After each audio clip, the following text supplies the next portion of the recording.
अगर आपको बोला जाए कि 2 का टेबल लिखो तो आप बोलोगे ठीक है, ये तो बहुत इजी काम है, आप एक लूप लगा लोगे i = 1 से 10 तक एंड 2 के वैल्यू को i से मल्टीप्लाई करते जाओगे, राइट। ये बहुत इजी काम है। लेकिन अब मैं आपको बोलता हूँ कि 3 का भी टेबल लिखो, 4 का भी और 5 का भी, तो क्या आप इन सब के लिए फिर से लूप लगाओगे? 3 के लिए भी अलग लूप लगाओगे, 4 के लिए भी अलग, 5 के लिए भी अलग, राइट। ऐसा नहीं करना चाहिए बिकॉज ये बहुत लेंदी काम हो जाएगा।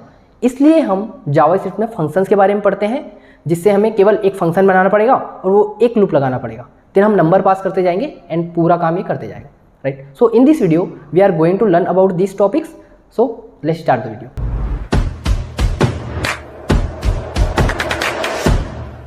फंक्शंस को पढ़ने के पहले हम दिक्कत जानते हैं कि क्या दिक्कत आएंगी हमें, फिर हम एक्चुअल में फंक्शन यूज़ करेंगे, ठीक है। तो फॉर एग्जांपल हमें ना 2 का टेबल क्रिएट करना है। कैसे करेंगे? देखो, पहले हम वेरिएबल बनाएंगे num = 2, ठीक है। मेरे पास एक num आ गया। अब मुझे इसका टेबल बनाना होगा, तो मैं जानता हूँ कि हम लूप यूज़ कर सकते हैं इसके लिए। सिंपली 1 से 10 तक जाएंगे, सभी i की वैल्यू को num से मल्टीप्लाई करके हमारा आंसर आ जाएगा, राइट। तो वही कर लेते हैं। फॉर लूप लेट i जो कि 1 से स्टार्ट होगा, i > 10 देन i++, ओके। अब क्या करेंगे? अब एक काम करते हैं, टेबल जिस फॉर्मेट में एक्चुअल में लिखा जाता है, लाइक 2 × 1 = 2, 2 × 2 = 4, इस फॉर्मेट में लिखने की कोशिश करते हैं। तो हम सिंपल console.log करेंगे, बैकटिक लगाते हैं, देन हमारा num, देन मल्टीप्लिकेशन का साइन, देन हमारा i का value, then = and then finally हमारा output which will be num × i, right. Okay, इसको कंसोल करते हैं। देखो, जो जिस फॉर्मेट में हमारा टेबल होता है उसी फॉर्मेट में हमने ये प्रिंट करा दिया। 2 × 1 = 2, 2 × 2 = 4, 2 × 3 = 6, ऐसे ही सभी चीज़ें। अच्छा, अब एक काम करते हैं, हमें अब 3 का भी टेबल चाहिए, 2 के साथ साथ 3 का भी। तो हम क्या करते हैं, हम जैसे 2 के लिए लिखे हैं सेम हम 3 के लिए भी लिखेंगे, बस वेरिएबल का नाम को चेंज कर देंगे। Suppose num3, right. तो हम यहाँ num3 लिखेंगे एंड यहाँ भी अपडेट कर देंगे। अब इसको चलाते हैं। देखो, 2 का टेबल पहले आया, देन हमारे पास 3 का टेबल आया। अब ऐसे ही मुझे 4 का भी चाहिए, मुझे 5 का भी चाहिए, तो मुझे यही सारी चीज़ें रिपीट करनी पड़ेगी। लेकिन देखो, हमें बार बार लूप लगाना पड़ रहा है, इसीलिए हम एक फंक्शन बनाएंगे। वो फंक्शन क्या करेगा, एक लूप उसके अंदर हम लिखेंगे और वो बस एक नंबर लेगा। देखो, फंक्शंस क्या होता है, अब उसको पढ़ते हैं अच्छे से, ठीक है। हमने प्रॉब्लम देख लिया कि हमें बार बार लेंदी काम करना पड़ रहा है, इसलिए हम फंक्शंस यूज़ करते हैं। फंक्शन का सिंटेक्स क्या होता है, सिंपल हम फंक्शन लिखते हैं पहले, अब उसका नाम देंगे। मान लो क्रिएट टेबल नाम से एक फंक्शन है, ये नाम से हम बना रहे हैं, ठीक है। कुछ भी नाम देख सकते हो, आप अपना नाम देख सकते हो। ये क्या करता है, ये टेबल क्रिएट करेगा। अब फंक्शन को एक मशीन की तरीके से समझो। एक मशीन है, मान लो चिप्स बनाने की मशीन है, उसमें आप आलू डालोगे तो आलू का चिप्स निकलेगा, प्याज डालोगे तो प्याज का चिप्स निकलेगा, बट चिप्स निकलेगा। ऐसे ही ये जो टेबल का फंक्शन है ना, ये टेबल ही बनाएगा, चाहे वो 2 का टेबल बना देगा या 3 का टेबल बना देगा। सो ये ऐसा सिनारियो होता है, ओके। तो क्रिएट टेबल क्या करता है, एक नंबर लेता है, तो मान लो उसको हम num बोलते हैं, ठीक। अब ये टेबल बनाएगा। अब मैं इसको सेम टू सेम कॉपी करता हूँ यहाँ, ठीक है, क्योंकि वहाँ भी num वेरिएबल यूज़ हो रहा था, तो यहाँ भी अब num वेरिएबल हम यूज़ ही कर लेते हैं, ठीक है। ये क्या कर रहा है, let i = 1, i > 10, i++, same काम, राइट, सेम काम कर रहा है ये। अच्छा, अब इस फंक्शन को जब भी हमें यूज़ करना हो, मान लो कोई बोलता है कि विशाल 2 का टेबल बना दो, तो मैं बोलूँगा ठीक है। तो मैं क्या करूँगा, इस फंक्शन को कॉल करूँगा, इसमें 2 पास कर दूँगा, 2 पास कर दूँगा। पहले हम इसको क्लियर करते हैं, फिर इसको चलाते हैं। देखो, 2 पास किया तो हमें मिल गया 2 का टेबल। अच्छा, अब बोलता है कोई कि नहीं 3 का टेबल बनाओ, तो मैं बोलूँगा ठीक है, 3 का टेबल बना देते हैं। तो मैं इसमें 3 पास कर दूँगा, इसको क्लियर करते हैं, चलाते हैं। अब ये 3 का टेबल दे दिया, राइट। अब मुझे आप बोलोगे कि यार 16 का टेबल बना दो, 16 का, तो 16 पास कर देंगे, ये 16 का टेबल ला के दे देगा, राइट। तो इट्स ऑल अबाउट फंक्शन, कि फंक्शन एक्चुअल में कैसे काम करता है। इसको और थोड़ा अच्छे से देख लेते हैं कुछ और यूज़ करके। मान लो फंक्शन बन गया, हम कॉल नहीं करेंगे तो कुछ नहीं होगा। देखो, अब इस फंक्शन को इस फाइल को हम चलाएंगे तो हमने फंक्शन को तो कॉल ही नहीं किया, ऑल्दो हमारे पास फंक्शन पड़ा हुआ है, बट हमने कॉल नहीं किया ना, तो कुछ नहीं होगा। अब एक फंक्शन बनाते हैं कुछ टेम्पलेट क्रिएट करने का।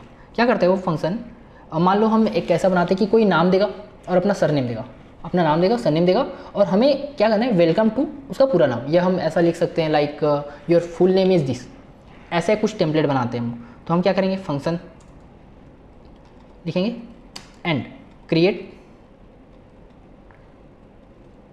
Template, okay. एंड ये क्या करता है, नाम लेता है और सरनेम लेता है, ठीक है। अब क्या कंसोल कराना है हमें, कि योर फुल नेम इज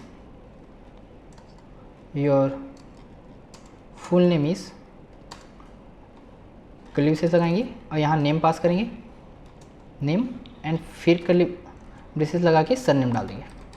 तो अब देखो, जब भी मैं फंक्शन को कॉल करूँगा और उसमें आपका नाम और आपका सरनेम भेजूँगा, सपोज हम ये फंक्शन को कॉल करेंगे क्रिएट टेम्पलेट को, एंड इसमें भेजे हमने विशाल भेजा, फिर एक और वेरिएबल भेजेंगे, क्या भेजेंगे, सोनी, ठीक है, सरनेम। तो ये क्या करेगा, क्रिएट टेम्पलेट फंक्शन मेरा पूरा नाम प्रिंट करेगा। Let's run it. देखो योर फुल नेम इज़ विशाल सोनी, ठीक है। अगर मैं आकाश सोनी भेजूँ तो आकाश सोनी आ जाएगा, राज सोनी भेजूँ तो राज सोनी आएगा। सो ओके, ठीक है। एक और देखते हैं हम, एक काम करते हैं, एक एरे हमें दिया हुआ है, मान लो वो एरे है like let ARR equal to 1 2 3 4 5 6 7 8 9 10, ठीक है। इसको ना हमें सम कराना है, मतलब 1 से लेके 10 नंबर तक को सम कराना है। हमने स्कूल में पढ़ा था इसका एक फार्मूला, कि अगर 1 से लेके n नंबर तक को सम करना हो तो हमें ये फार्मूला यूज़ करना चाहिए। अगर आपको याद होगा तो कमेंट जरूर करना, ठीक। बट यहाँ हम फार्मूला यूज़ नहीं करेंगे मैथ्स का, हम सिंपल एक फंक्शन बनाएंगे जो इसको सम करता हो, ठीक है। तो हम क्या करेंगे, एक फंक्शन बनाएंगे, ठीक है, सम ऑफ एरे, ठीक है। ये क्या करता है, एक एरे लेता है, ठीक है। अब देखो, अब मेरे पास एरे आ गया, ठीक। अब मैं क्या करूँ, सिंपल फॉर लूप लगाऊंगा, लेट i इक्वल टू 0 से लेके i लेस देन एरे का लास्ट लेंथ तक, फिर हम उसको एक एक से इंक्रीज कर लें, that's why we are using i plus plus, ठीक है। अब हम एक काम करते हैं, एक वेरिएबल बनाते हैं, let sum equal to initially 0 है, ठीक है। अब जैसे ही मुझे नंबर मिलते जाएंगे उसको मैं सम कराते जाऊँगा, सम ARR i, ठीक। जैसे ही सम मिला मुझे पूरा तो मैं रिटर्न कर दूंगा, क्या रिटर्न करूँगा, सम, ओके, ठीक है। अब इस फंक्शन को हम कॉल करते हैं सम ऑफ एरे, इसमें हम एरे को कॉल करेंगे। ये क्या रिटर्न करा रहा है, एक नंबर रिटर्न करा रहा है, ठीक है। तो हम इसको डायरेक्ट कंसोल के अंदर भी लिख सकते हैं, या फिर एक अलग वेरिएबल बनाते हैं, लेट रिजल्ट। तो ये रिटर्न क्या कर रहा है, हम लोग को एक वेरिएबल दे रहा है, राइट, एंड देन हम सिंपल सा कंसोल करा देंगे इस रिजल्ट को,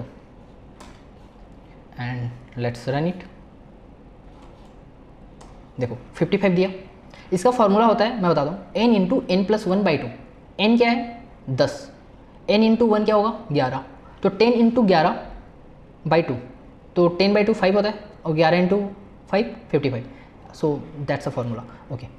तो हमारे पास 55 आया, हमने प्रॉपर एक अच्छा सा फॉर लूप यूज़ किया, एक फंक्शन बनाया सम ऑफ द एरे। अब इसमें मैं 11 पास कर दूँ तो ये 11 का पूरा सम ला कर दे देगा स्टार्ट से, देखो 66 लाया, राइट। सो ओके, ठीक है। अच्छा, अगर एक बात बताओ, आप ना कोई चीज़ रिटर्न कराना भूल गए, किसी फंक्शन में आपने कुछ बनाया, मान लो मैंने ना रिटर्न सम कराना भूल गया, तो ये क्या देगा पता है, ये देता है अनडिफाइंड।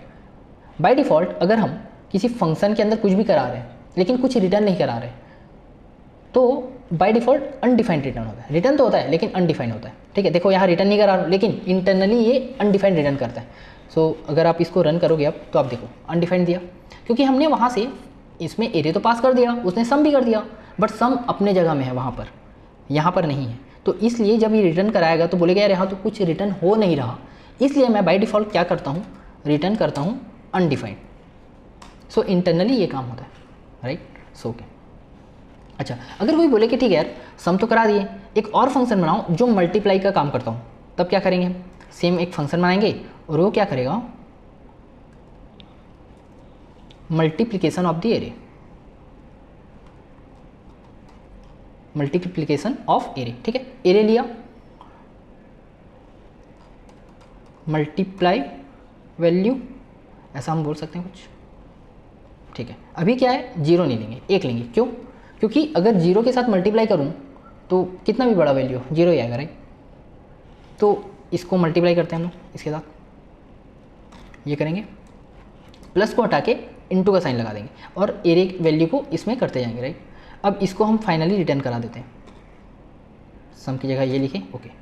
तो सम ऑफ द एरे आया। अब इसकी को कॉपी करते हैं, रिजल्ट 2 करते हैं हम लोग,